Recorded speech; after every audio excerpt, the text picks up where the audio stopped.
first of all, have any apologies for absence?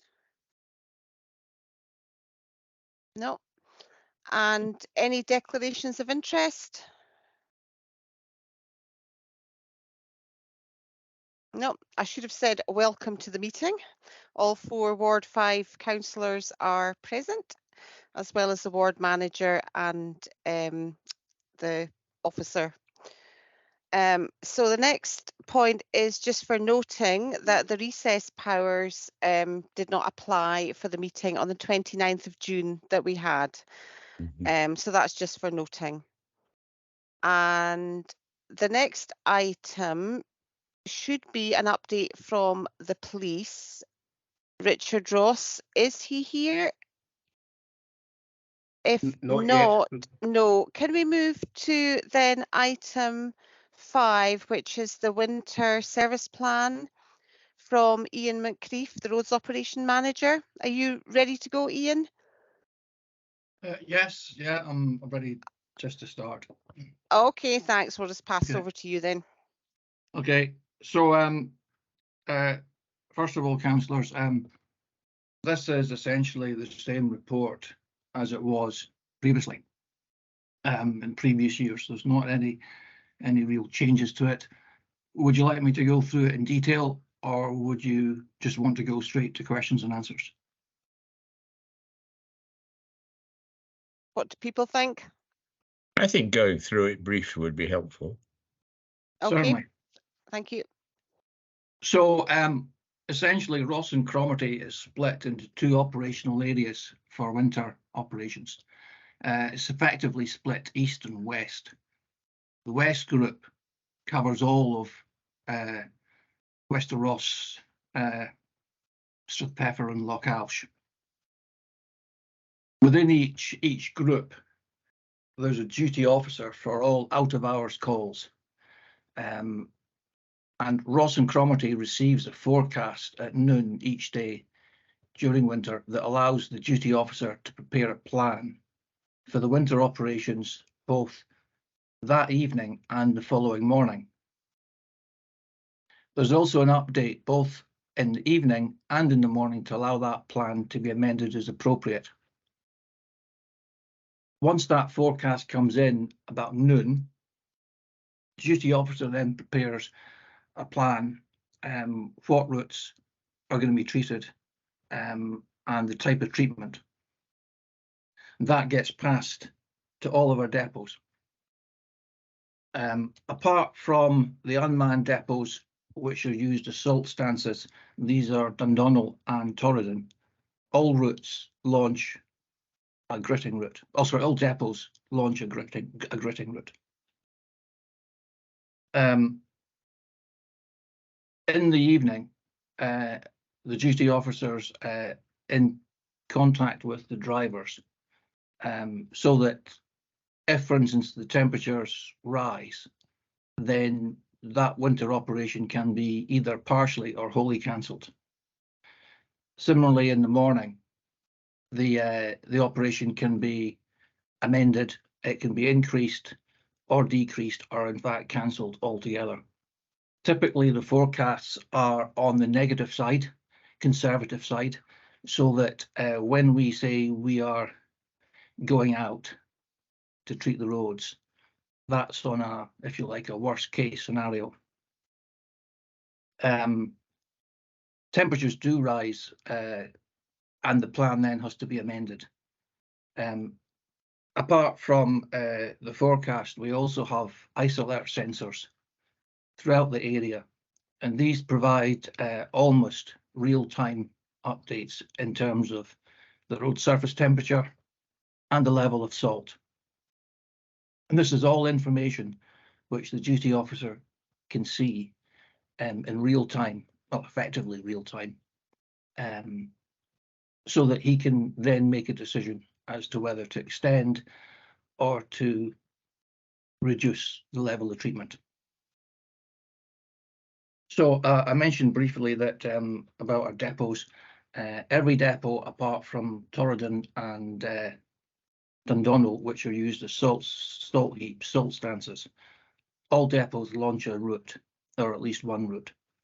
and we've got the operatives clearly in those depots, ready to drive both in the morning and in the winter in accordance with the driver's hours. I think that maybe summarises our winter operations in the main, and if there's any questions, I'd be pleased to take them.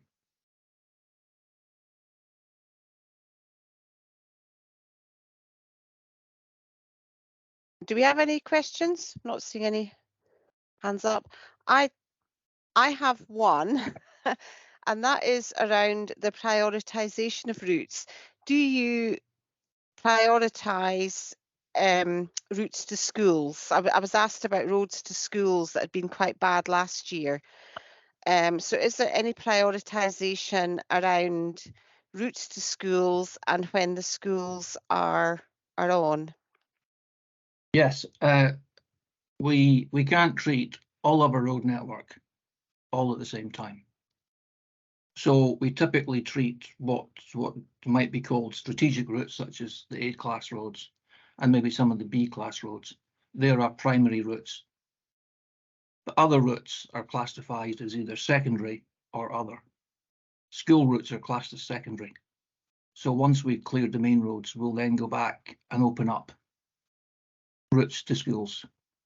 We aim to complete the routes to schools for about 9 o'clock in the morning. But we can't guarantee that depending on the weather.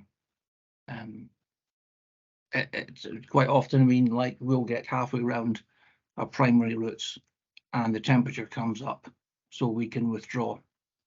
Other times, if the weather's bad and there's a lot of snow, then it takes far longer just to reach schools. The other routes are the ones that will be done effectively as resources permit. But with the exception of a severe snow event, most of the time the temperature is above zero by the time we can get round to the other routes.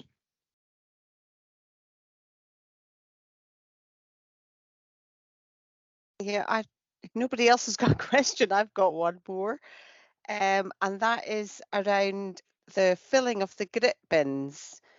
So does that happen if you're out, does that happen separately from gritting the roads, or does it happen at the same time?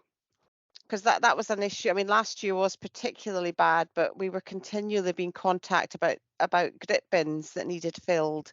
So is that a separate operation, or is that kind of in line with when you grit the roads, you do the grit bins at the same time?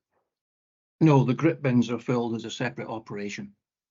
If our drivers were to try to stop gritting the roads to fill the bins, there's two issues. It's one, it's getting the salt out of the gritter and into the bin. And secondly, it would mean that our primary routes and then our secondary routes would be delayed in receiving their treatment. We try to fill the grit bins whenever we're in the area. We recognise that it's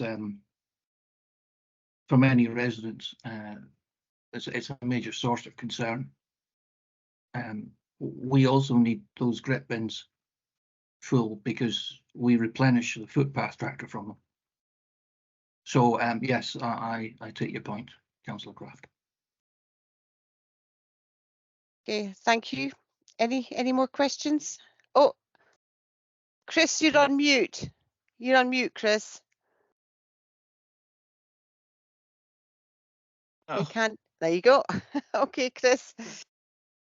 I'm still, I think, can you hear me now? Yes, I don't know why it's not responding properly. It's just about the grit bins. It's an interesting question. Who are they there for? Obviously for council roads. Are private citizens entitled to draw on them to grit their drives or not? We can't stop them. No. Using the grit bins to treat their drive. Designed for that purpose or not? No, they aren't. They're essentially on steep gradients, steep roads that would otherwise probably not get treated. I mean, we recognise that that some motorists have to leave early in the morning before secondary and other routes are treated. Yes. And we can't put a grit bin on every street corner.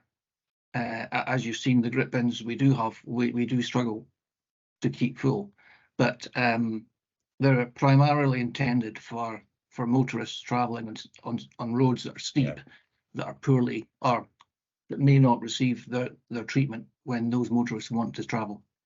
Mm-hmm. But yes, a lot of the time we see people helping themselves to the grit bin for their driveways, and that's understandable. Yes, yes. But it does have a counter effect. There's a grit bin almost at my front gate. Aye. Oh, any more questions?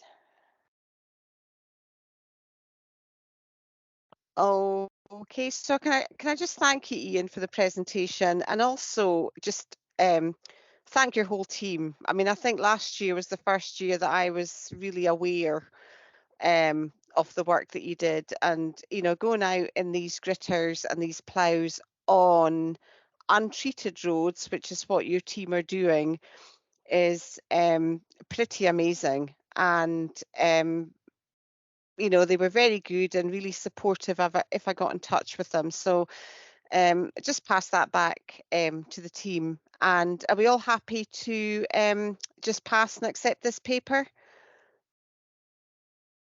Is everybody happy? Yep. Happy. Okay, so that's we're happy to approve that. Thanks very much, Thank you, Councillor Ian. Craft, and I'll certainly pass your thanks on to our teams. They do get a fair amount of abuse in the community, and I know that that's much appreciated. Okay, thank you very much. Okay, bye-bye.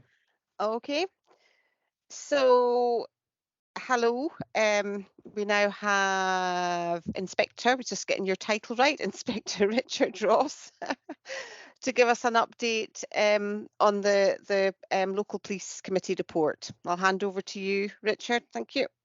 Yeah, thanks, Councillor. My intention would be to run over the report and take any questions at the end if that's suitable to yourself. So thanks. So this is the report that covers 1st of April 2022 to 31st of March 2023. And hopefully by now you've all had a chance to see the report itself. So I'll pick out some pertinent points. I won't go over everything in real detail. The first thing you will notice is that the report is in a different officer's name now. Chief Inspector Scott MacDonald has retired and has been replaced by Acting Chief Inspector Stuart Fitzpatrick. So he's recently taken up his post, but is unable to be here today due to being on leave. So in terms of the report, what I would say is, the interpretation of the statistics is quite key to what we do. We are still seeing the effects of COVID in that, and that it's altered the statistics. There'll be a number of years before that returns to normal, particularly in relation to the 3 and 5 year averages. Obviously, we've come through COVID challenges. We're now into cost of living, now challenges that affect crime. So that does have an effect. You'll see from the report that we maintain our focus on road crime and road safety. And I'll go into that in more detail. I'll talk about crimes of violence and acquisitive crime. And obviously go on to some more detail regarding missing people. So in terms of the local policing priority, priorities remain as road safety and road crime, antisocial behaviour, violence and disorder, acquisitive crime, protecting vulnerable people, serious and organised crime, terrorism and public order.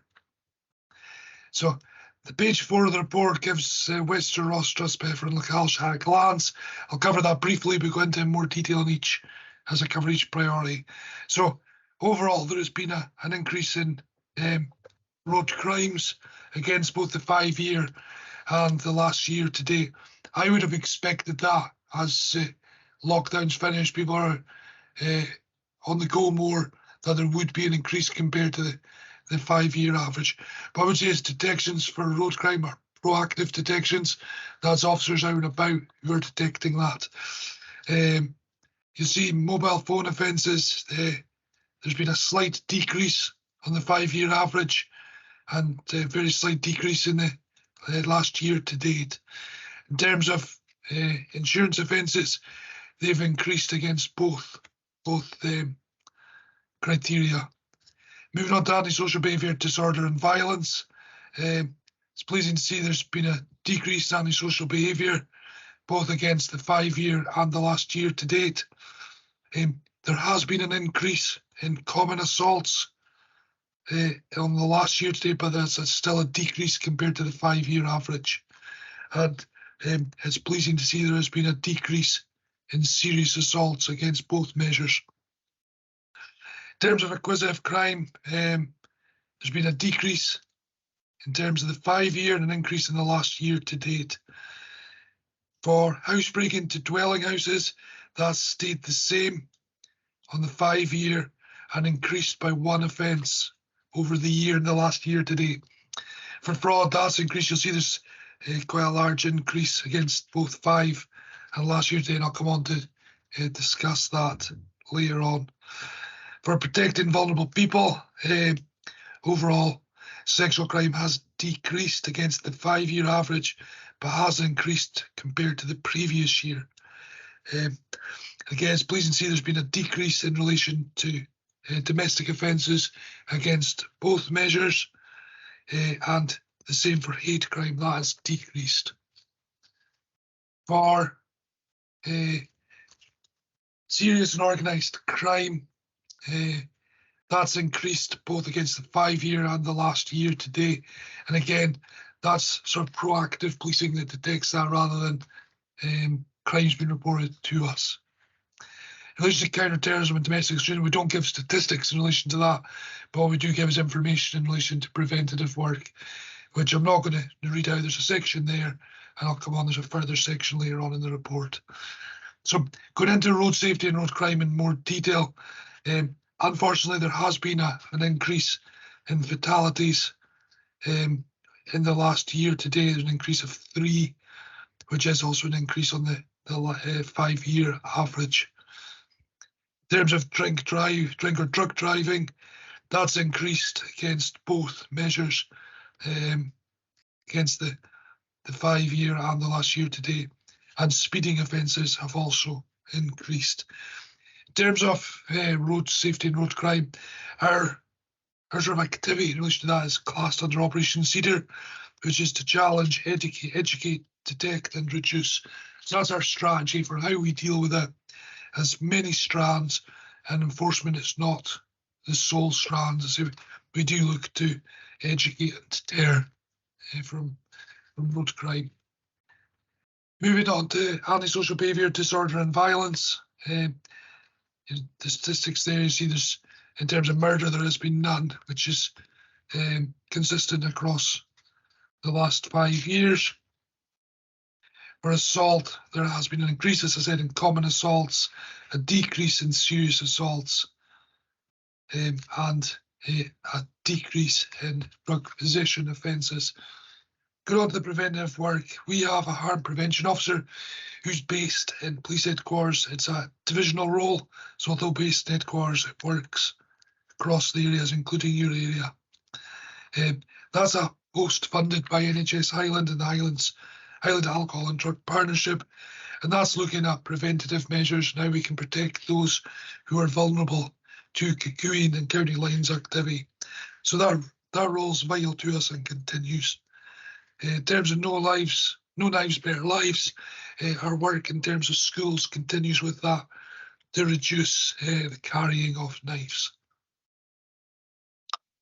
Moving on to acquisitive crime, as I said, housebreaking has increased in total compared to the last year to date, but is a decrease in both the 5 and 3-year averages. For fraud, that has increased. That's a national trend in terms of fraud, with the vast bulk of frauds being committed from out with the UK, either by telephone or internet type scams. Given that they're out with the UK, it's very difficult for us to detect, unfortunately. We refer them on to the country where the fraud has been committed. So you'll see the detection rate looks low, but that's because the vast bulk aren't committed from this country. We do have the banking protocol in place across the division, which is work we do with financial institutes to prevent lifetime frauds as they happen. If they have somebody attends the financial institute that they believe has currently been the victim of a fraud, they will intervene and contact the police. That works really well across our area, and we get a number of incidents reported to us, which prevents people paying out money. So that's working well, and we refresh that annually with the banks to ensure the training's up to date. And then go on, talks about Rural Watch, and I've suggested it'd be worth councillors signing up for Rural Watch to get alerts for the area. Moving on to protecting vulnerable people, as I said, there has been an increase in sexual crime against the last year to date, but that is a decrease on the 5 and 3 year averages. And domestic crimes, quite a significant drop in domestic crimes, both compared to the last year and the 5 and 3 year averages. And again, hate crime has halved in the last year to date and against the 5 year average. Going on in more detail in relation to protecting vulnerable people, I know an area of concern is always the number of reports of missing people we get. You'll see over the last year the number of looked after children and cared for adults has been reported missing has dropped, particularly looked after children. Across the area, we have liaison officers working with each of the looked after children homes, trying to work with the staff and the residents to reduce incidents of them going missing. And that seems to be paying dividends. There's 28 less reports in the year. What I should say is missing people figures are divisional. They're not down to your area alone. We can't take them down to ward or multi-ward areas. So say for us, missing people inquiries takes a lot of time for us. So to see a significant reduction in young looked after children missing, it's a real gain for us. In terms of serious organised crime, as I've said, there's been a significant rise in drug supply offences. It's gone from 0 to 3. That is proactive policing, detecting offences. There's a section there on county lines. The area continues to be vulnerable to county lines activity, and we have a team dedicated to tackling that based within the division, and they do work within your area when required. The next page, page 13, relates to counter-terrorism. That's there to read. I don't propose going over that. And the last section is crime statistics in more detail. And again, I'm not going to read through them all, but I'm happy to take questions on any of them if need be. Probably the last thing I want to say is I believe all councillors have had a briefing from our Chief Superintendent recently in terms of the financial challenges facing Police Scotland. There's no secret of the financial challenge we currently have based on budget allocation. We are looking to use our resources wisely to ensure the continuation of service, but it's without doubt there is challenging times ahead based on the financial settlement we have. And I realise you've had a briefing from the Chief Super in terms of that, so I don't plan to go into that anymore, but we'll take any questions if required. Councillor, that's the report. I'm happy to take questions as you see fit. Thank you very much. Have we got any questions?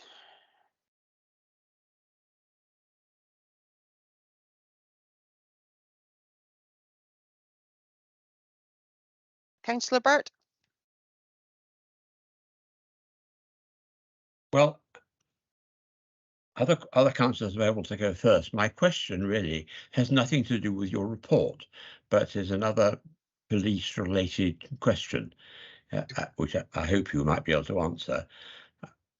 I'm a member of the licensing committee, and therefore we deal a lot in thinking about short-term lets currently. I was amazed to learn that there is no legal definition of what is a short-term let as opposed to a hotel. And the head of the department concerned said more or less anyone could state that they are a hotel.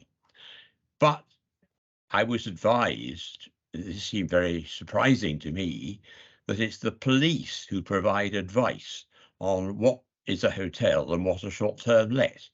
Is that the case? And if so, how do we go about obtaining that advice for particular cases? Yeah, I'll be honest, I don't fully know the answer to your question, but I will contact our licensing department and ask them.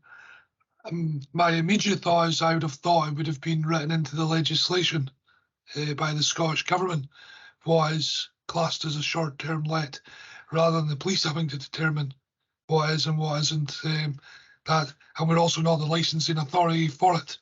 It's the council, it's the licensing authority. So I would need to clarify that, but it seems a bit strange the police are determining what is and what isn't. So would I have expected there to be a legal definition of what was a short-term let, but it seems that there isn't. I will find out for you.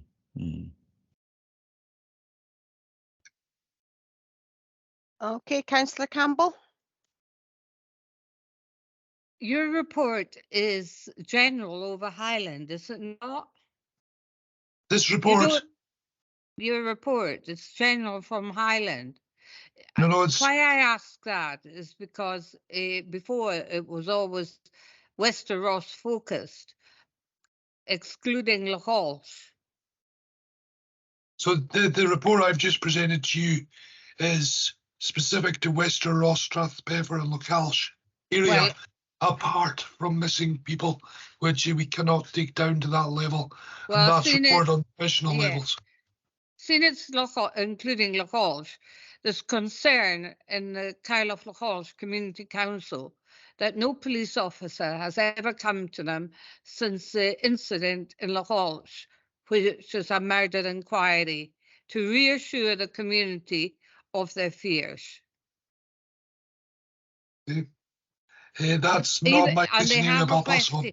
They have requested it, but no police officer has ever come.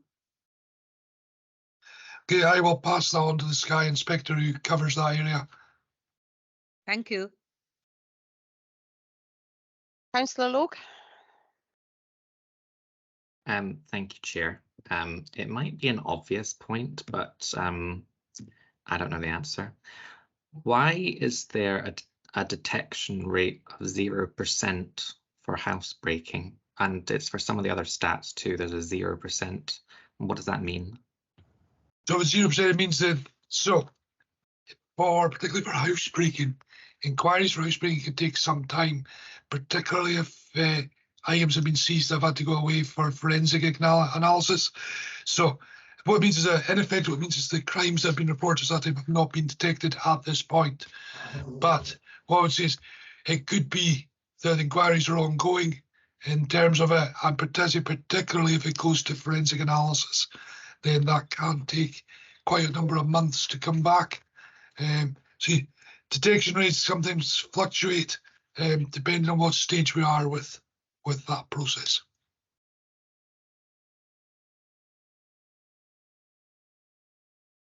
Any more questions? So I would just like to make a couple of observations. One is I just want to come in the back of the good news around the looked after children.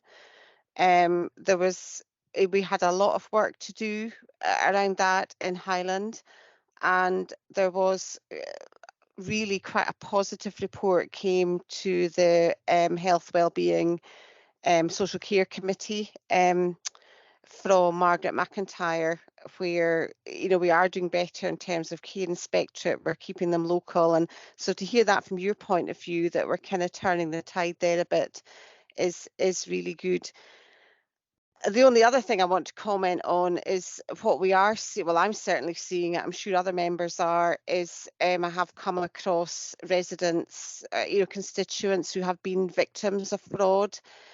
and you know, particularly in remote and rural areas where so much is done online or by telephone, it's a huge issue. So you know, I think as local members, we'll just have to look at how we get the message out as well, and support people to keep them safe. Yeah. So in terms of that, Councillor says we put a lot of information out to the public in terms of crime prevention information. Because regularly the focus of our social media is about fraud prevention. Unfortunately, the scammers change tactics regularly, so it's quite difficult. But to keep up with exactly what the current trend is, but we try to put a lot of preventive material out there. And where somebody has been the victim of a fraud, we will contact them with crime prevention advice, because you know history shows that actually these people can quite often be vulnerable to fraud again. Yeah. So we will contact them to try and ensure that they don't become a victim second time around. Thank you very much. So if we've no more questions, are we happy to note the report and the recommendation, members? So thank you very much, Inspector. Noted. Thank you for your presentation. Thank you, bye. Bye. Okay, so the next presenter we have is David Summers, our Principal Transport Officer. Are you there, David? And yes, there you are. I'm here. Hi, so we'll just hand over to you, David, for an update. Thank you. Okay, so I was asked to do just a presentation. It was a fairly general invitation to do a presentation on transport in your ward. So I'll just bring it up on the screen if I can get the thing to go to full size, and slideshow from beginning. Share. If you can let me know if you're seeing the screen, the shared screen. I can see the shared screen. Yes, that's fine. So the come on. There we go. So just starting off with the best picture I could find in the ward, and then transport issues in the area, which will be familiar to all of you, I'm sure. Access to essential services, long distances, but also local transport needs. That's something that sometimes gets forgotten when people are talking about the longer distances, but even in and out of the villages, the nearest shops and so on, is for many people a more significant transport need than the long distance ones. Sparse population and aging population, which I'm sure you all are aware of. The cost of provision and the budget pressures. I've got a later slide showing the some of the figures from the last round of tendering for bus services. Changing travel patterns after the pandemic, probably in your ward not affecting commuting traffic very much, except maybe from the very eastern end of it. But what we have noticed generally, I haven't looked up specific figures for some of the West of Ross contracts, but in general, we're finding that fare-paying passenger numbers have recovered fairly well since the pandemic, but those using the over 60 concession scheme are still significantly lower than they were before. And particularly important thing for rural areas, not everyone has a car. It's sometimes assumed that you can't live in the rural Highlands without a car. Well, the fact is there are people who do, people who either have never learned to drive, are no longer able to drive because of age, and other reasons like that. There are folks who are entirely dependent on transport being provided, whether it's by buses, community transport, friends, neighbours, or whatever. The existing bus network I've listed the commercial services, which are the ones that are run without council support. The long distance ones by CityLink being the main ones, the Ullapool ferry connections and the Sky services to Inverness and Glasgow. And then at the eastern corner of the ward, Stagecoach's service from Gonton through to Inverness, which now extends to the airport as well. So all of these are operated commercially. The rest of what's in the ward is contract, apart from this one that I've just pulled up on the screen, and I know that's one that's been quite a bit of concern about over the summer holidays. The Inverness to Ullapool, which is a school contract that was previously held by Stagecoach, now held by D&E since January, and that's for Braemore to Ullapool High School, but Stagecoach ran it through from Inverness. D&E are continuing to do it the same way, but the difference is that D&E have said they're not able commercially to do the summer holiday service, or indeed the other school holidays. Passenger numbers fairly low, apart from the school kids on that, but that's the current position with that one. Moving on to the contracted services, we have Lochinver to Ullapool, obviously mainly for Northwest Sutherland ward rather than Wester Ross, but it does obviously come into the Wester Ross ward. Achel-de-Buie to Ullapool.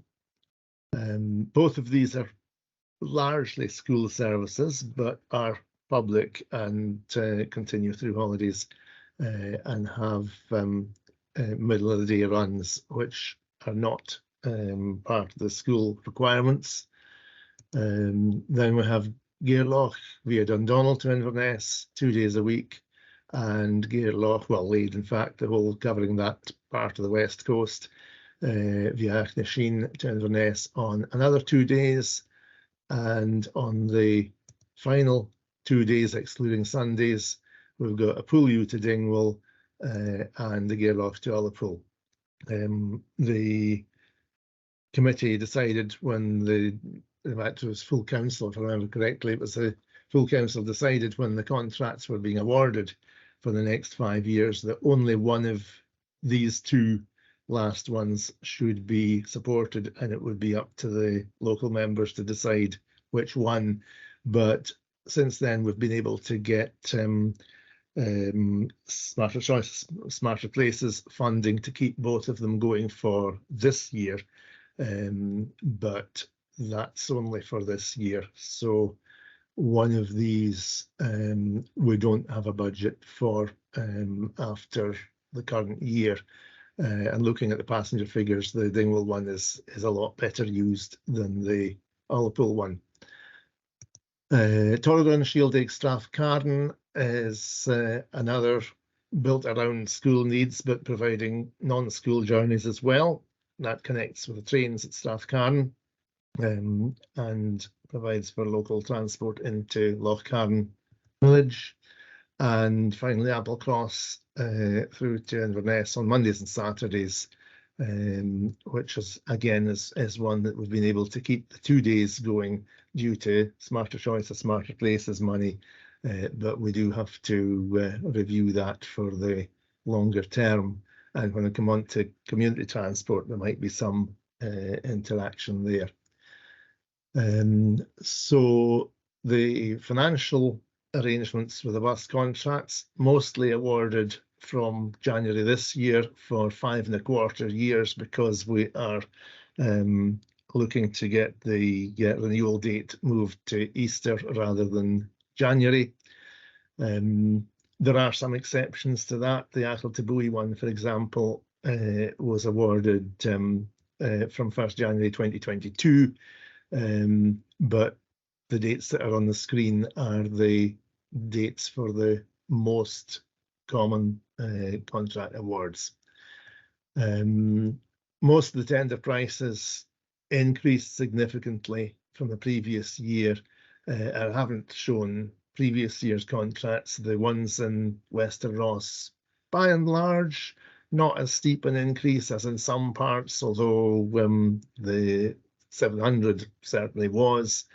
And that's nearly £130,000 a year. That's for the 4 days, the 2 days via Dundonald and the 2 days for Achdasheen. That price covers both of these.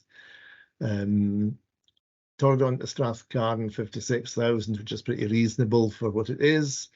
Pooley Dingwall, that's just a once a week, and Athol de Buie, nearly 113,000 for the school bus plus the off-peak and the school holidays. A lot of the costs for Athol de Buie and a fair amount of the cost for Torridon comes from school transport allocation. It's all within my budget, but the larger part of the need is for school transport, particularly in Athol de Buie. It would be quite a small vehicle if it didn't have to carry the school pupils. So that's that affects the overall cost. I've just put a sample of figures on there rather than all of them, but that'll give you a feel for the annual costs for these. Home to school transport, just a few statistics rather than going into any more details. We've obviously got non-public school transport contracts all over the place, but we have 16 primary schools. We transport 233 entitled pupils, 4 secondary schools, including Dingwall, which obviously part of the Dingwall catchment comes into your ward. We transport 657 pupils, and to Drummond School in Inverness and to St Clement's in Dingwall, we have 6 pupils from the ward going into these. And the cost of transport, as near as I could get it, allowing for a few cross-boundary issues, the cost of school transport, 2.2, nearly 2.3 million in the Wester Ross ward. Community transport, and this is really one of the more exciting bits, because there are some innovative community transport projects. Glenelg and Arnisdale Bus Users Group, usually referred to as BUG, subsidised taxi service, which was originally arranged by the community as an evening service to connect with long distance buses at Shield Bridge, coming back from Inverness or coming back from Glasgow, and booked through the local shop. It has been really quite a successful scheme, and it has grown now to replace the daytime bus service as well. And that one is, I think, doing pretty well in terms of a community initiative to serve the Glenelg area. Gairloch Community Car Scheme originally started as a volunteer drivers scheme using their own cars, and we have quite a few projects like that across Highland. But again, a few years ago, it expanded to include a school transport route, a small route, the minibus route, and that we provided a vehicle for that to be done, which can also be used in the off-peak, apart from school times, so as it reduces the demand on volunteer drivers using their own cars. And that's a picture of the vehicle being handed over to the community group. Other community transport, not that it's any less, but it's just that it's hasn't had these particular types of initiative, but very useful scheme for Southwest Ross Community Car Scheme, covering a fairly wide area, and has been on the go for a number of years now.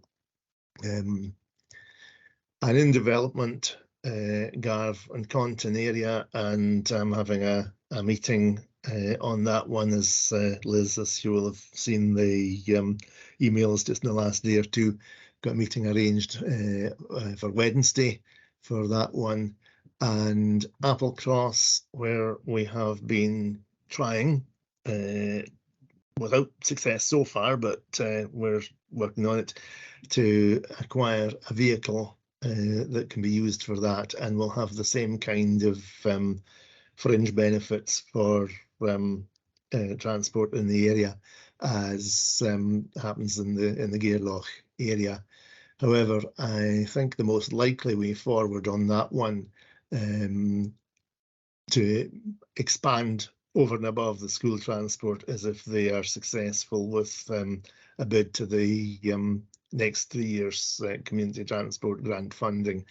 And again, we've got a meeting with a group from there this week as well to discuss that. So I think it's fair to say, although the community have been quite vocal about their needs and their desires, it's at a relatively early stage of development, but it is being worked on, and funding bids across the whole of Highland are being invited for community transport with a closing date the 22nd of September.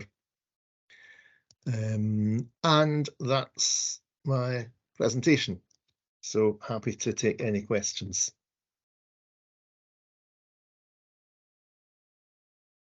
Thank you very much, Dave. Biz, Councillor Campbell. The Kyle Development Trust got an electric bus, and they do a service from Ploughton to Kyle, from Strathpeffer to Kyle, and from Dorney to Kyle. And seeing I'm talking on this issue, and you hear, David, any word of the panels for the Kyle bus shelter, and the ongoing problem, the council's laugh of the century, is this bus shelter after Tyre that was put in 3 years ago that was never used, and probably the pupils that was put in for have left school by now. So could that not be transferred to Kyle? We are looking at getting replacement parts made for the Kyle shelter. Yes, it's 2 years. Yes, but I've replied to you on by that one on email. But we're doing the work on that. It's not easy to relocate a bus shelter. Usually, it depends. It may be possible to excavate the foundations and relocate it, but it's not always practical. I think it depends on how what the condition is below the ground level. But I've certainly noted your request there. On the Kyle Development Trust electric bus, that's an interesting one that we've not had contact from them. If you're able to give us contact details, I would certainly be keen to just get in touch and become more familiar with them. I will do. Thank you.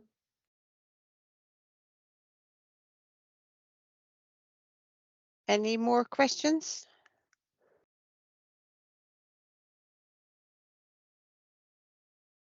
Well, I suppose I have a supplementary one. I just wondered what the state of, I mean, you listed Applecross as being, how can I put it, in discussion or whatever. I wonder what the state of play there is exactly, because it's a much needed service. Yeah, the school transport at the moment, we're paying parental expenses because we've just not been able to find a contractor for that. If we're able to supply them with a vehicle, then they would need to employ a driver, which I think may be a bit easier than finding a contractor willing to take on all the responsibilities. We are talking with our fleet colleagues about buying a car. That would be that you would think ought to be relatively easy, but it's not happened yet. But if the community are looking for a minibus, as they are, then that would need more funding. It's not something we'd be doing from the school transport budget. It could be a contribution towards it, but it wouldn't be the full cost, which is where other sources such as the Community Transport Grant Scheme or any other external funding might come into it. So that's probably as much as I can say at the moment, but we do have a meeting with one of the community representatives tomorrow. Mm-hmm. Well, thank you. Thank you for that.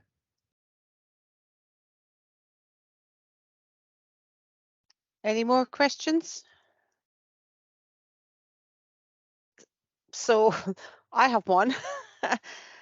So first of all, thanks for the presentation, and it's really positive to see the community transport initiatives going forward, and I really thank you for your support with that, Dave. It's been really positive.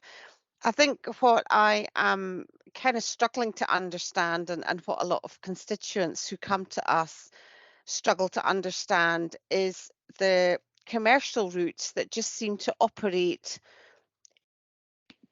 independently. So what is the when a bus company applies for a commercial route, is there any kind of joined up working or thinking or planning with yourself and Highland Council, or do they look at the needs of the community? And also, if the commercial company decides not to operate the route, as in the case what happened in the Ullapool service, is there any obligation that they have to give notice to the community when that route stops? Okay, the registering a bus service is the fundamental action for a commercial route. In fact, the same registration process applies to contracted routes, but the initiative would come from the council there awarding a contract. But for commercial ones, any bus company, if they've got an operator's license, can register whatever route they want to do and feel they can run profitably, and that's has to be registered with the traffic commissioner in Edinburgh. Registering a bus route is, as I like to say, rather like registering a birth, marriage or death. The commissioner has no power to refuse. But there is also a provision that they have to give us 4 weeks advance notice of anything they're putting in to register or to vary or to cancel. That's 4 weeks ahead of when the notification goes to the traffic commissioner, and it's 6 weeks to the commissioner, so that's 10 weeks altogether. That 4 weeks advance notice gives us the opportunity to have some level of discussion with the operators, but it is pretty limited because it's still their decision at the end of the day. We can sometimes get minor adjustments to it, but that's probably as far as it goes. The Ullapool route always was just a school contract from Braemore to Ullapool.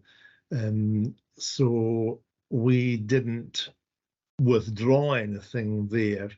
The difference that came in this year was that where a stagecoach had operated it throughout the year, D&E decided to only do it during school term.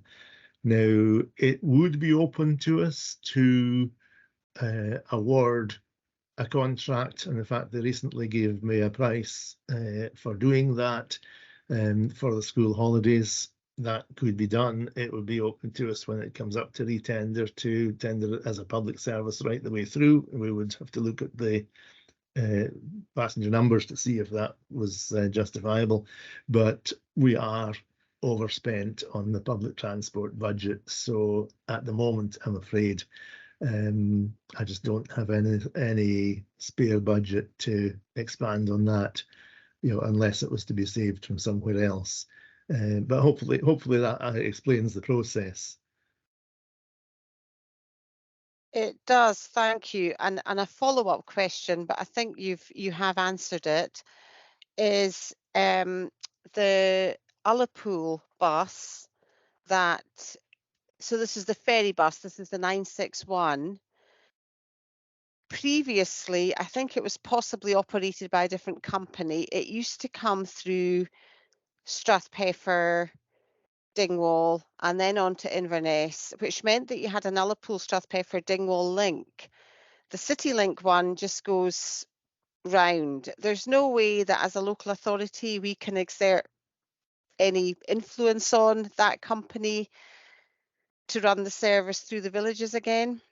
I did ask CityLink about that when I started getting a lot of comments just before the start of the school holidays, and they weren't able to do it as a short notice change, but I did get a bit of an indication that they might look at it for a future service change. So I think there's a possibility there.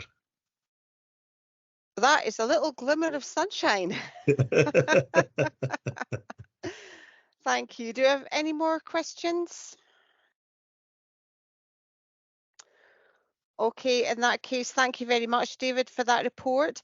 Could I maybe just request that the presentation be forwarded to the ward manager so we can all get a copy of it? Is that possible? Well, Rachel Ross has already I can got a copy, circulate it. So yeah, thanks, Rachel. Okay, thank I'll you, Rachel. circulate it after the meeting, Chair. Okay, thank you. If you do the one that had the slight correction in it, the second version that I sent, will do that's it. fine. Yes. Okay, thank you very much, David. Members, we're all happy just to note that report from David today. Thank you, David. Okay, thank you.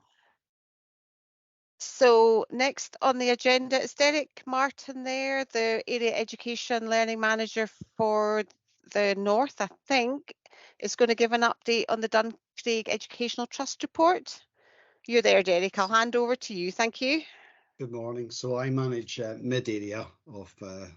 Apologies. Not at all. Not at all. It's just in case you then subsequently email the wrong person. Good morning, Chair and members. You've got a copy of the report around the Duncraig Educational Trust. Maybe I could take you to section 4 and take you through some of the key points around it. I thought I would start today particularly with some new members from the last time there was a report around Duncraig Trust to give a bit of background to it. And you can see that it was created in May 2008. And the terms of the trust at the moment is to make awards to young people with some kind of exceptional talent or gift. And there are some caveats around it, that they should have attended school in Highland, or their parents or grandparents should have attended a school in Highland. There are the two categories of award. One is for sports grants and the other one is for specialist courses. At the moment, the website describes specialist courses as being those that are not ordinarily available at most universities. So quite exceptional specialist courses, and often those that require perhaps some form of addition to get in, if it was, for example, a music course or something like that. In 4.2, you can see there's a sizable capital, £793,000, and it's currently held in a deposit account.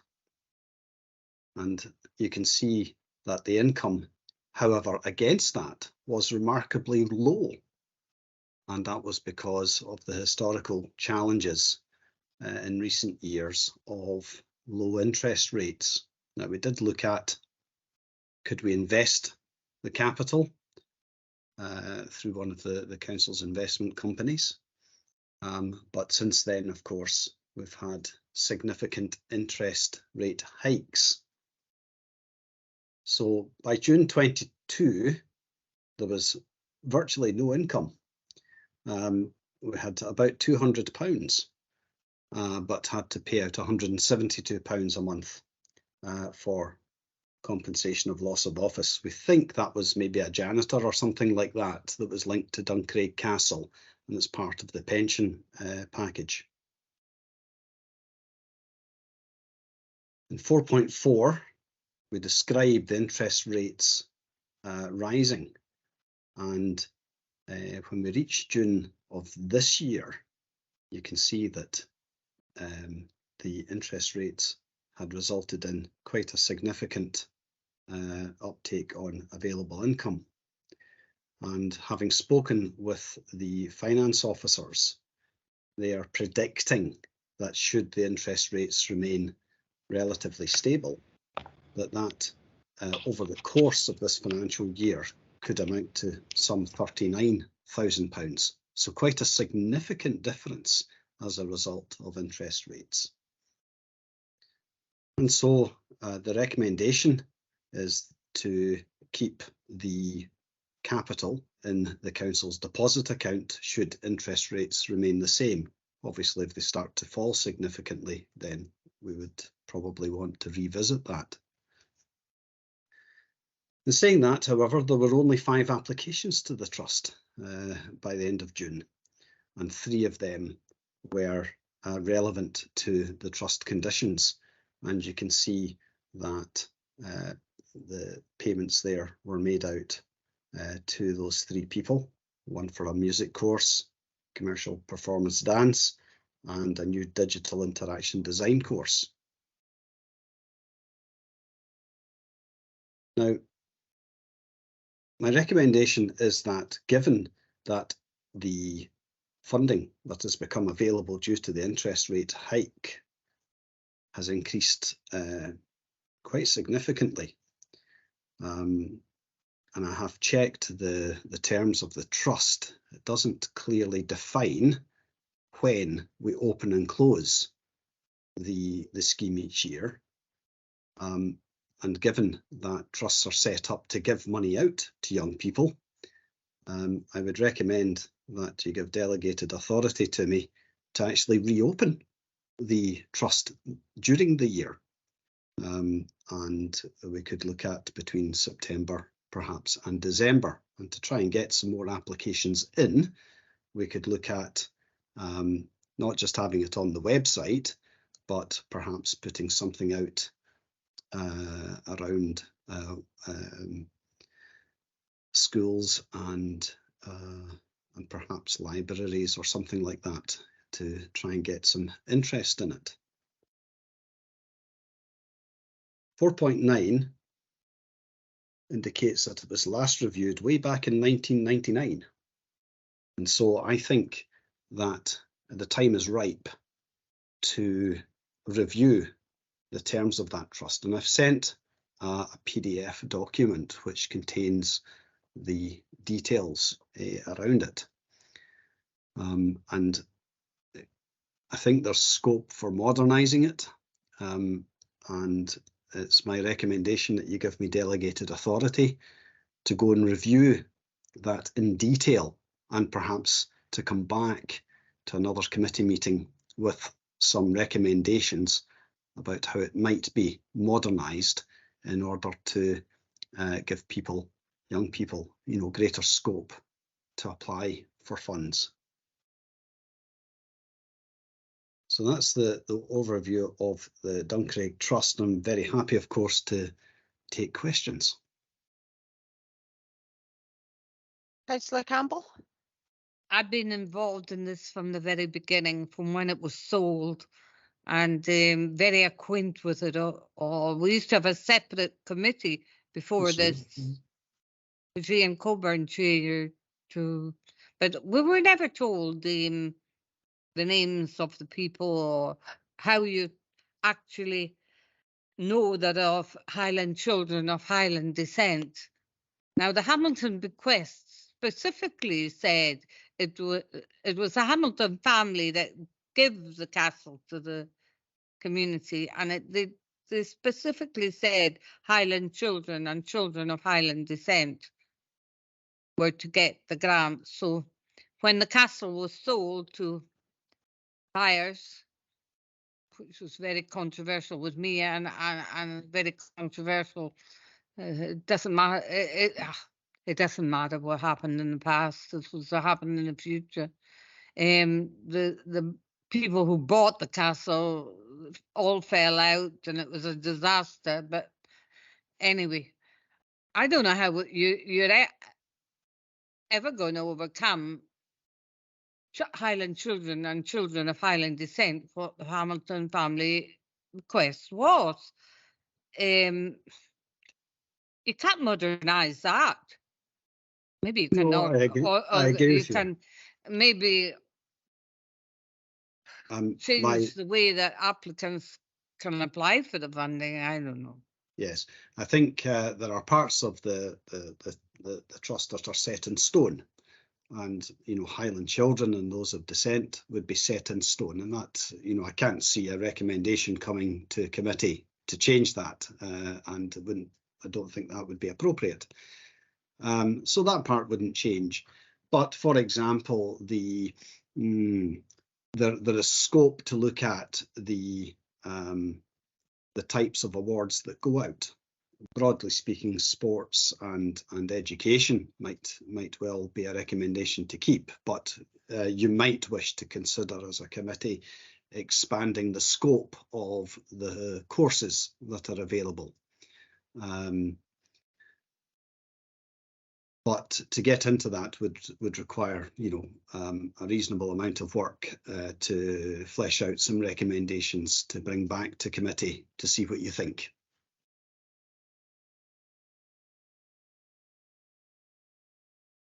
Councillor Bird? Yes, thank you. The fund looks ideally suited to provide specialist training for a very ably gifted, presumably teenage musician playing one instrument or another. I just wondered, does the scheme have any way of going out to identify such able young people within Highland schools? It seems to me that there is much less chance of identifying a new Nicola Bernadetti in the Highlands than there is in the Glasgow area, say, or Edinburgh area. Yeah, the scheme doesn't define how we look for people, and ordinarily, of course, grants, it's about people applying to the grant. But that wouldn't stop, for example, a secondary school suggesting to a young person that they apply. A good example, I wonder, might be, for example, the music school at Plockton. Mm-hmm. We have children there who are out with Highland, so they wouldn't necessarily have that link, but perhaps by virtue of being at the school, that might give them, I'll need to check the detail on it, but you've got a cohort there of very gifted children, and I do wonder if there's an opportunity there for them to maybe make an application.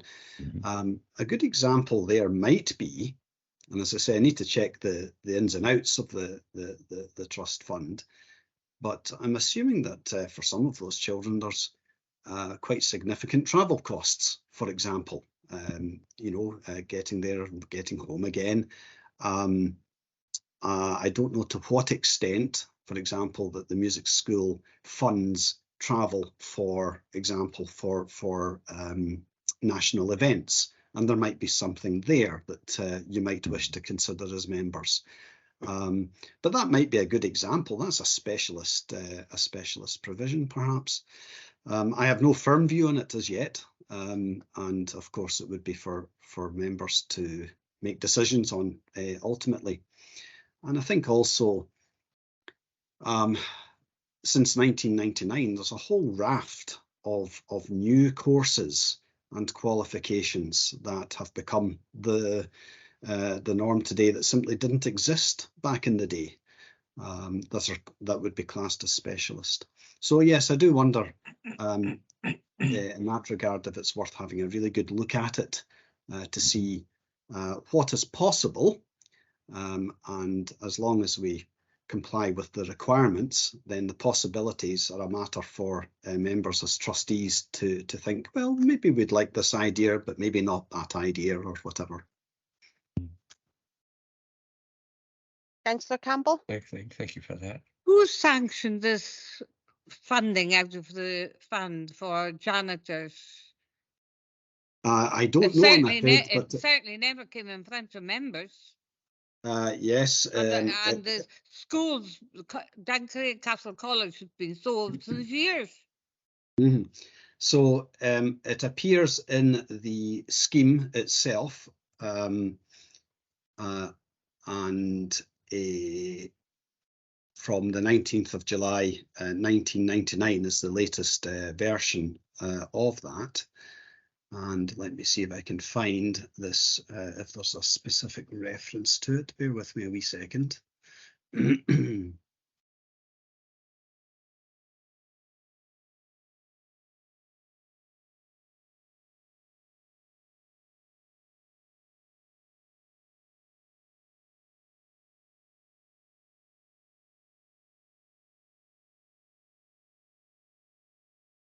Of course, it's lots of very small bits of writing here.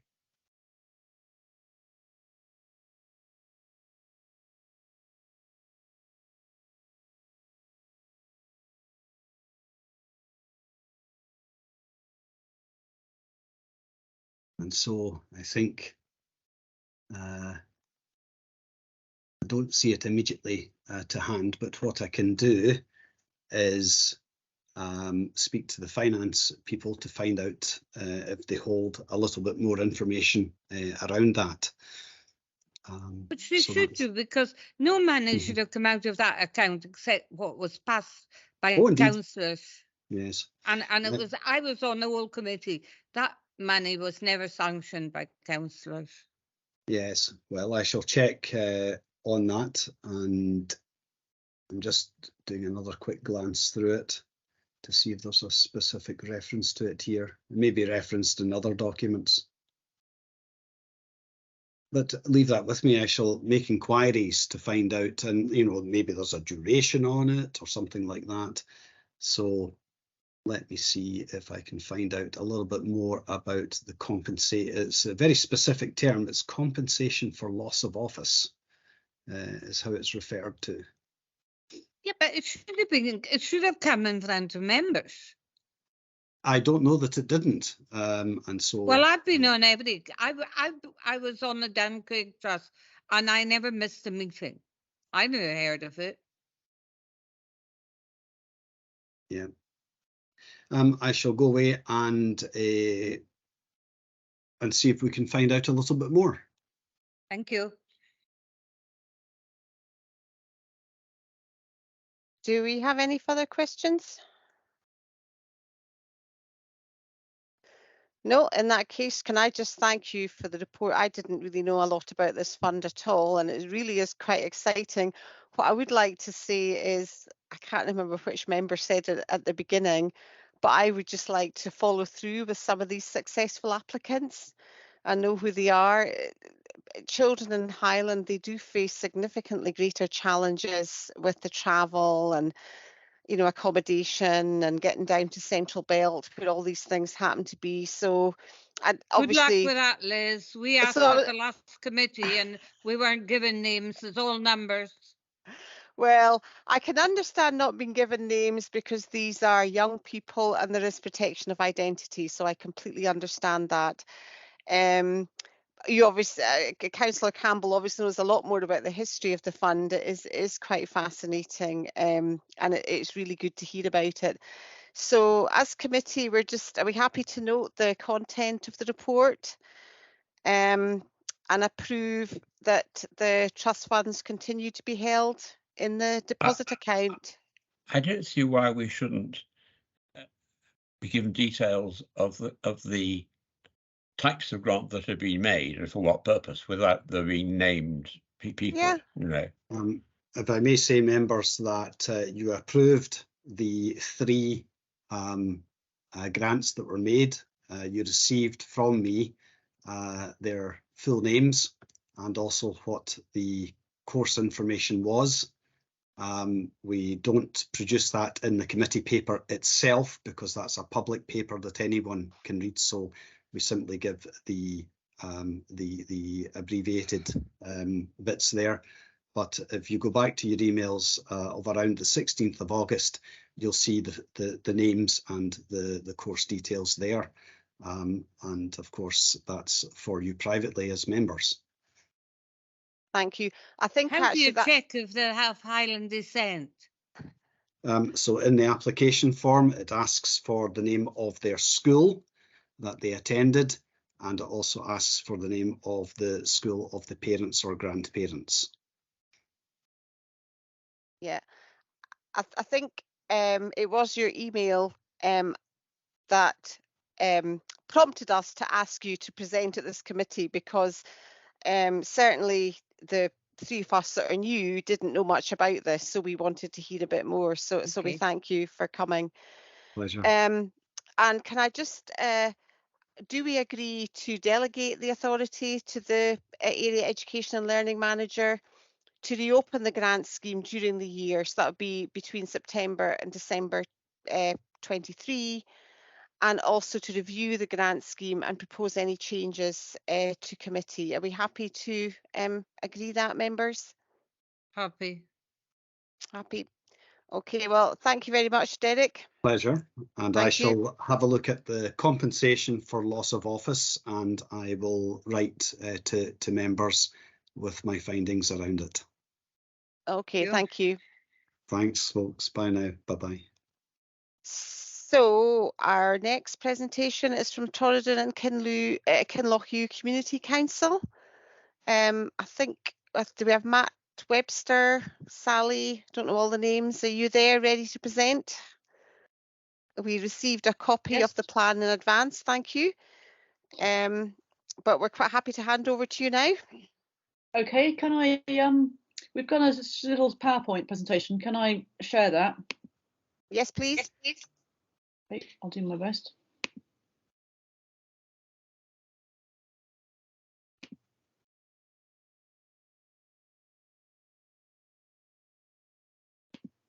Can you see that? Yes. Great. So I can't see, I've got it up on my screen too, but I can't see you. So if anybody wants to say anything as we go along, then please just speak, because I can't see anybody raising hands or anything. My name is Caroline Hamilton, and I am the chair of the Torridon and Kinlochhew Community Council.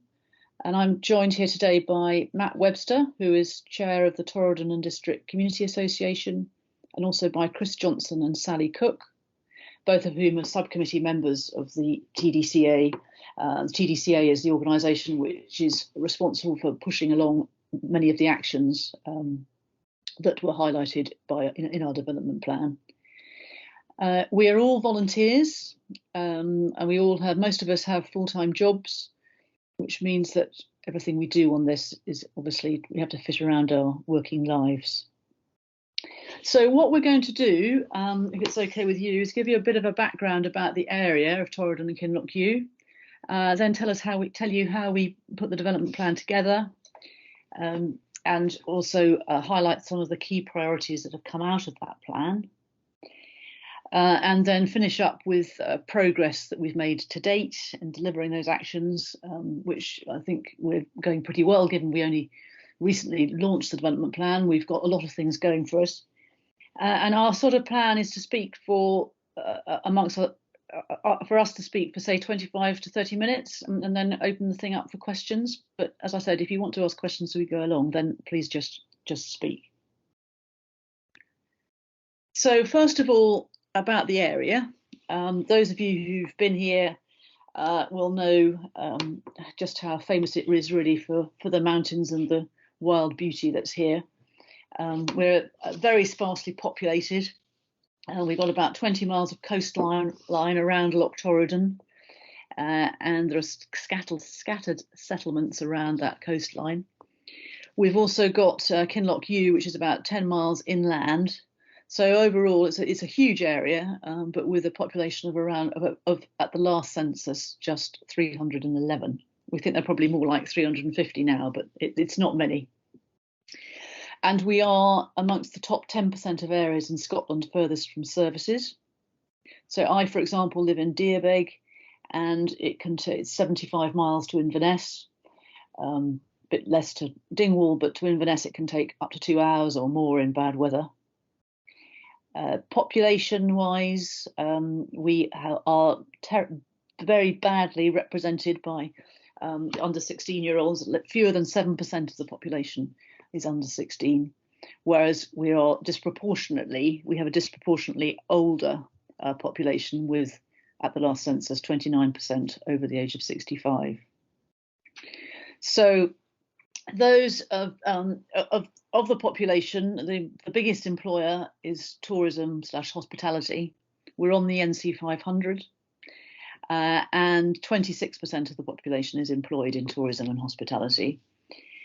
The biggest thing which kind of holds us back in terms of economic development is the lack of affordable housing. That was a clear message out of the survey, which underpins the development plan, but I think we can all see that. So, for example, in hospitality, like so many other areas, businesses have struggled to get staff. The fact is that people of working age in our area, not many of them are willing to work in hospitality, and it's very difficult to get new people into the area because of this lack of affordable housing. House prices are very high, and it's very difficult for new people to move in. So in terms of the development plan and the process that we went through, the process was initiated by TKCC, by the Community Council, and we formed an action group, got together with other community organisations and individuals who were interested, formed an action group to get the thing together. We've had a lot of assistance from the Scottish Community Development Centre. They have provided us with, initially they provided us with a lot of advice about how to phrase questions in the survey and all that kind of a thing. They actually physically designed the survey so it looked professional. They've given us finance for community events, for launch events and feedback events. And they continue to provide us with a lot of guidance about making applications for funding and so on. And so we launched the survey that underpins the plan in November, December 2021. And we're really, really pleased with the response rate. We got around 50% of the population responded, which, given that this was in the middle of yet another COVID lockdown, we felt was particularly impressive because everyone had to complete the survey online. We did have physical copies available for those who couldn't get online, but mainly it was online. And then that led into further consultation with stakeholders and the community in 2022 and 23. So this little graphic gives you a bit of an idea about how we did it. So I don't know if you can see my cursor here, but these were the key organisations in the action group. The TDCA, Kinloch Hall and Cow Trust are both very active in Kinloch. And so the core of the action group, we got together put together this community survey, as I say. And then as we got the results through, we shared the results in around April 2022 with another event in the community. And then we set about pulling out what the key priorities were and began to analyse them, to understand them, and start to come up with some actions to address them. So in order to do that, we then spoke to some of our key stakeholders in the area, some of the people like the NTS, Nature Scott, the Biosphere, Community Car, South West Ross Community Car Scheme, also businesses, so Torridon Hotel, Maui, the fish farm people.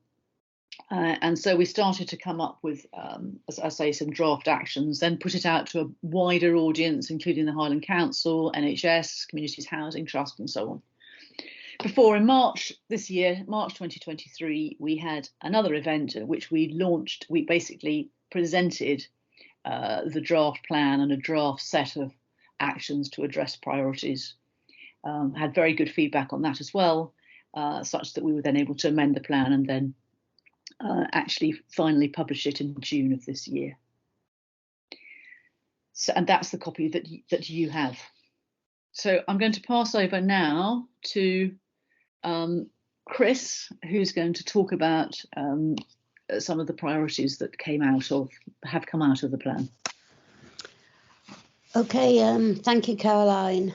So when we analysed the feedback from the survey, essentially we looked at what was coming back under 4 core headings: place, people, transport, and the whole tourism issue, of which the vast majority of issues, in fact, came around place.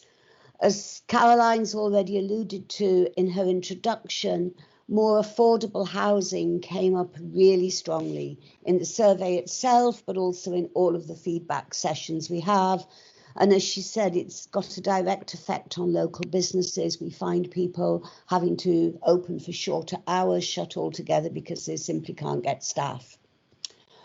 Another real critical priority has been repurposing the Torridon Primary School and bringing the adjacent play park back into use. The community in Torridon in particular feels very strongly about the loss of the school. It's been 13 years now, it's been mothballed, it's sitting there as an empty building right in the middle of Torridon Village. We know that a formal decision will be taken this month in terms of actually the recommendation is for closure, very logically. And so what we are wanting to do is to actually have a community asset transfer so that that facility can be used for community purposes and can be used to meet some of the needs that have been highlighted through the whole development plan process. And we're in the process now, and Matt will talk more about this, of actually requesting funding for consultancy to look specifically at how this might work. Community broadband has definitely improved. When I first moved up here 2 years ago, I had to sit in my car at the top of the hill to talk to you as I'm talking to you now. So it is much better, but there are still pockets where people can't access it, and that needs to be addressed. Then there's a whole set of issues that really cluster around the whole environment in this area. Community composting, more ability to grow local produce, better managed green spaces, which are about addressing the problems of invasive species, but also more tree planting and basically supporting the local environment. And a number of organisations, people like the Woodland Trust, the Bendanfa Estate, the National Trust for Scotland, are already beginning to work on this, but through the action plan, there's a real sense of trying to bring this together into a coherent strategy.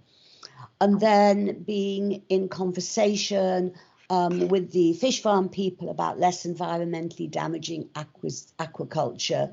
We have some very precious marine environment in this area, and it's really important that that is protected.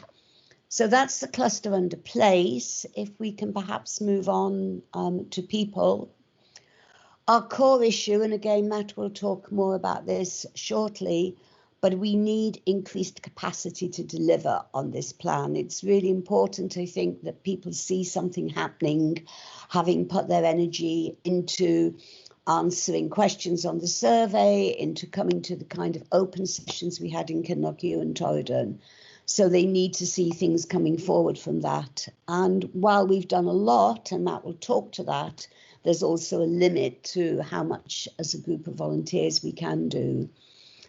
There was a request for more day and evening classes and sports facilities.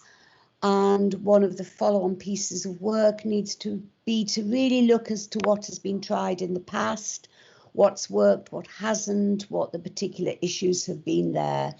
Similarly, with the whole issue of school holiday and out-of-school activities, things are clustered in Shield Egg at the moment because that's where the primary school is. But there is more importantly than that, you know, it's a core issue here, and it's a core issue for attracting families with young people and keeping them in the area. Next. So transport and tourism, as you noted on your earlier presentation, which I saw a bit of, we do need more and better transport links. We have particular problems connecting through into Achnasheen, which would then enable areas to access both better rail services at all, and better bus services. People need to be able to access Inverness and Dingwall for services, and are very much reliant on the voluntary car scheme. There's also a problem of road improvements, which is a constant issue. I mean, we have fierce winters here, we have potholes, it's problematic. We also need much better signage. We need more work on how people actually manage single track roads. A lot of this area is single track. EV charging points, Torridon Community Centre has them, but Kinlochhew doesn't yet. And then a group of issues that come together really in many ways. The need for better public toilets, that's also part of a tourism thing and attracting people to the area. And chemical waste disposal facilities. Because they're not adequate, we see things being inappropriately disposed of, and we are seeing more and more camper vans in the area, so it's becoming a public health issue. It may be possible to link that with the idea that the community might take over the campsite in Torridon.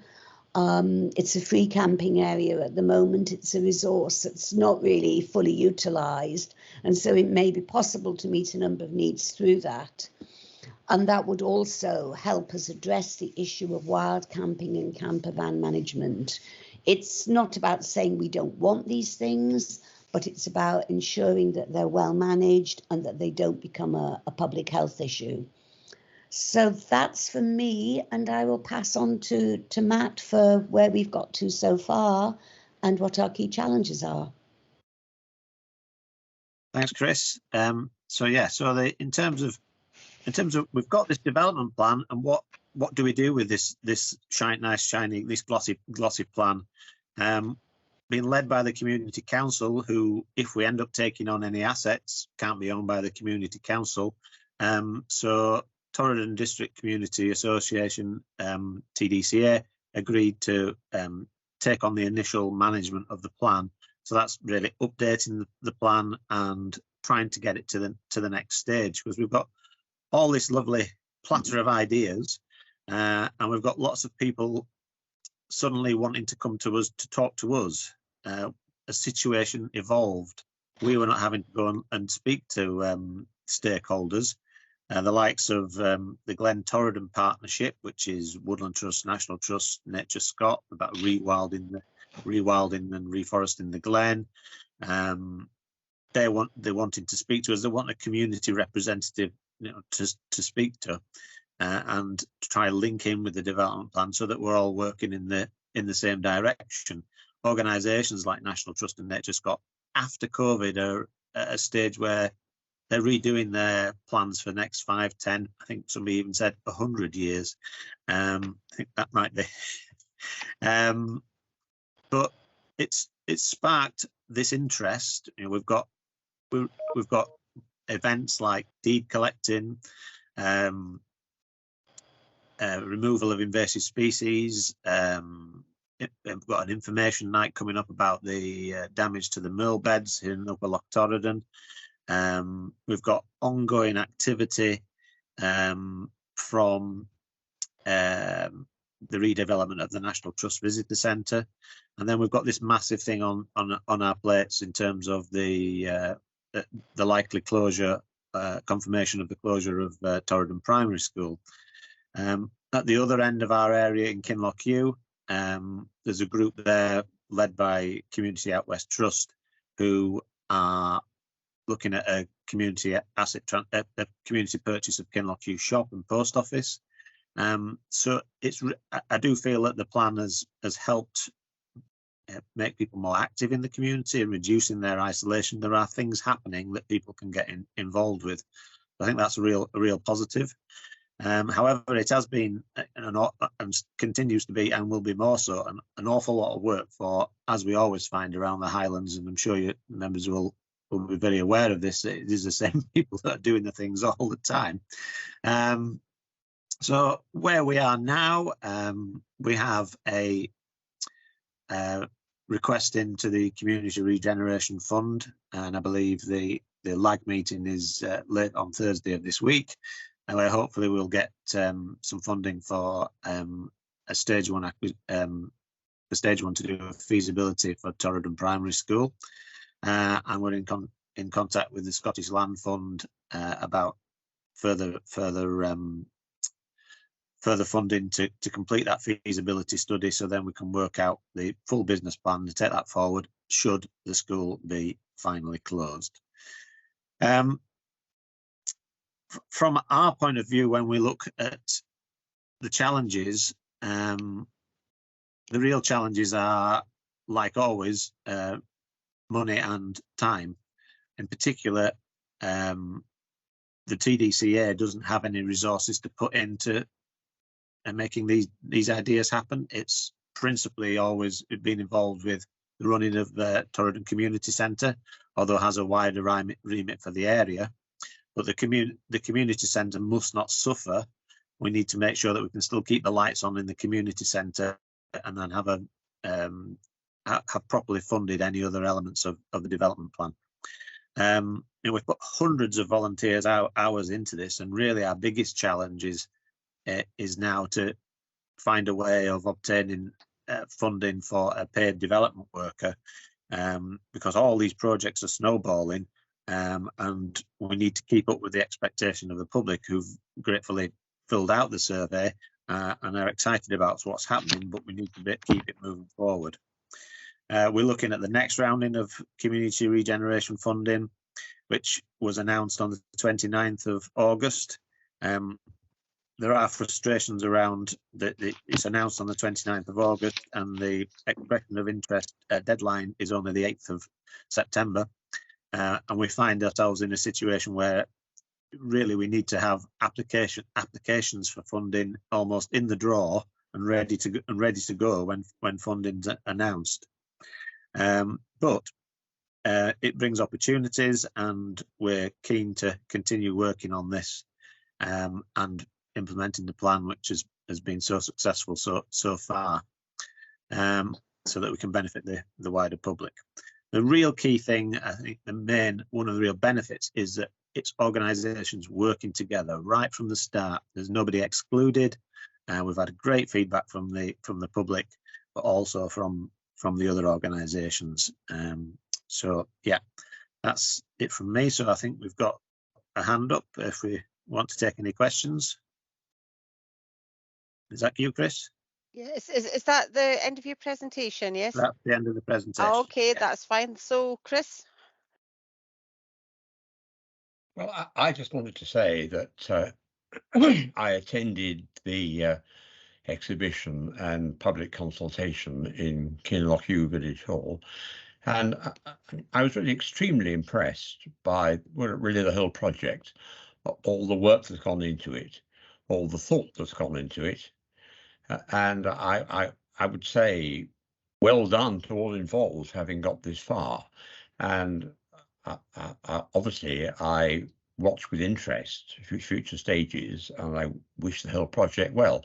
I hope very much that funding can be found for a development officer, because I can see exactly what you say, that you need somebody to take a lead in that respect for various parts of the plan. But I think it's a wonderful plan. I'd say well done, and I wish it all well.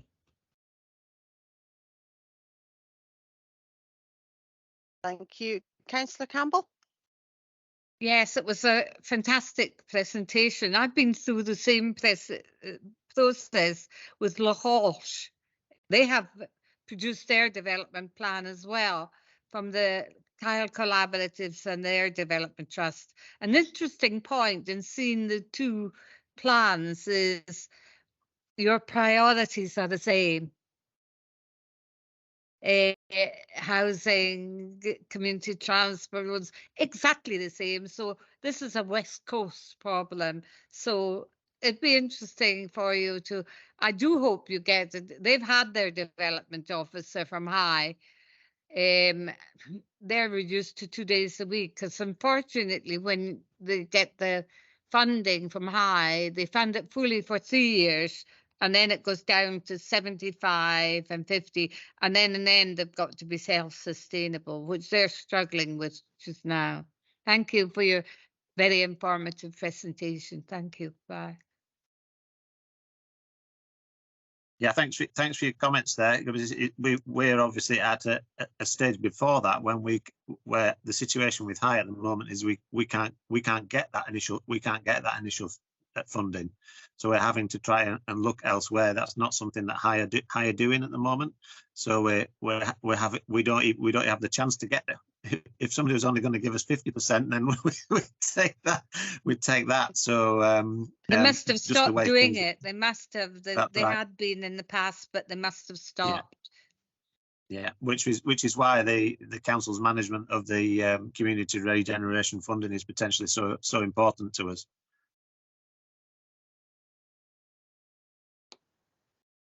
Any more questions from members?